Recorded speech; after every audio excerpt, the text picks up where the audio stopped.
আল্লাহ রসুল সাল্লাল্লাহু আলাইহি ওয়াসাল্লাম একটা হাদিসের মধ্যে বলেছেন, আল মারউ মাআ মিন আহাব্বা। আল্লাহ রসুল সাল্লাল্লাহু আলাইহি ওয়াসাল্লাম বলছেন, এই পৃথিবীর বুকে যত মানুষ রয়েছে, এই দুনিয়ার বুকে যত মানুষ রয়েছে, সমস্ত মানুষের কাল কিয়ামত হবে কার সাথে?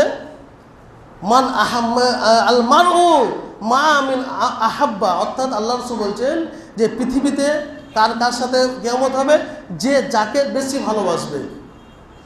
ধরে নেন আপনি বা কোনো মানুষ মেসিকে ভালোবাসলো, এই দুনিয়াতে অনেক ভালোবাসে মেসিকে, তো আল্লাহ রসুল বলছেন ওর কিয়ামতটা কাল কিয়ামতের, ওর কিয়ামতটা হবে কাল কিয়ামতের দিন আল্লাহর সাথে মেসির সাথে সে দাঁড়িয়ে থাকবে। কোনো ব্যক্তি যদি বিরাট কোহলিকে মানে, তো আল্লাহ রসুল বলছেন ওর কিয়ামত হবে বিরাট কোহলি ওর পাশে দাঁড়িয়ে থাকবে। কোনো ব্যক্তি যদি আপনার নেইমারকে মানে, তো কাল কিয়ামত হবে ওই নেইমারের পাশে ও দাঁড়িয়ে থাকবে। নেইমার যেদিকে যাবে ওই ব্যক্তিটা সেদিকে যাবে। নেইমার যদি জান্নাতে যায়, বলুন নেইমার যদি জান্নাতে যায় ওই ছেলেটা যাবে জান্নাতে, আর নেইমার যদি জাহান্নামে যায় ছেলেটা কোথায় যাবে? জান্নাতে যাবে।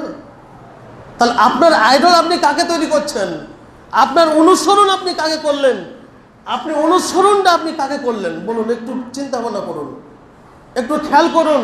আজকে যারা নামাজ পড়ছি না তাদেরকে আহ্বান জানাচ্ছি আমরা 5 ওয়াক্তের নামাজ পড়ুন। এবং যারা আমরা নামাজ পড়ছি, আমরা যারা সলাৎ পড়ছি 5 ওয়াক্তের সলাৎ, আপনাকে বলি আপনার মুখে এখন পর্যন্ত দাড়ি ছাড়তে পারেননি। আপনি কাকে মেনেছেন পৃথিবীর বুকে?